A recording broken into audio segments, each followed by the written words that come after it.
Pour cette leçon, tu auras besoin d'effectuer des tracés. Tu peux compléter sur l'ordinateur et réaliser les tracés une fois que tu auras imprimé ta fiche, ou mieux, tu imprimes la fiche, tu effectues les tracés et tu complètes la leçon au stylo.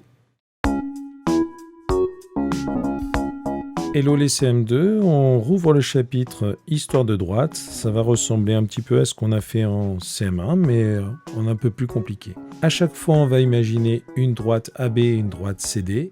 Et je te rappelle, il y a deux possibilités. Soit les droites se coupent et on dit qu'elles sont sécantes,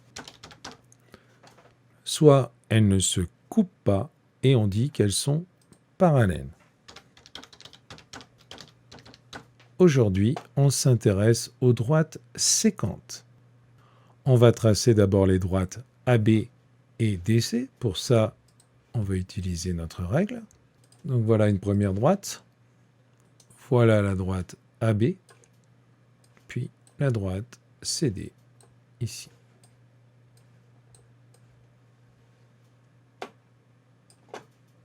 Deux droites qui se croisent forment quatre angles.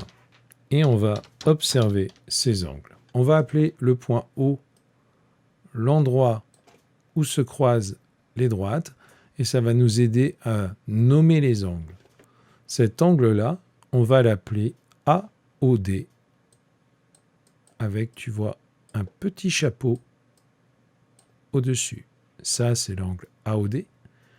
Ici, on a l'angle COB avec chapeau. Ici, on a l'angle AOC et ici l'angle DOB. On avait déjà vu en CM1 que les angles opposés étaient égaux, c'est-à-dire que l'angle AOC, ici en vert, tu le feras proprement toi sur ta feuille, c'est le même que l'angle DOB et l'angle AOD, ici, c'est le même que l'angle COB. Les deux angles les plus grands, c'est-à-dire l'angle AOC et l'angle DOB, ce sont les angles obtus. Et les angles les plus petits, AOD et COB, ce sont des angles aigus. Les angles AOD et COB sont égaux, sont les mêmes. Les angles AOC et DOB sont égaux. AOD et COB, ce sont les petits angles, ce sont des angles aigus.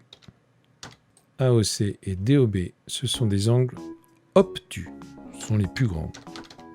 Un angle aigu, il est plus petit que l'angle droit. Un angle obtus, il est plus grand que l'angle droit.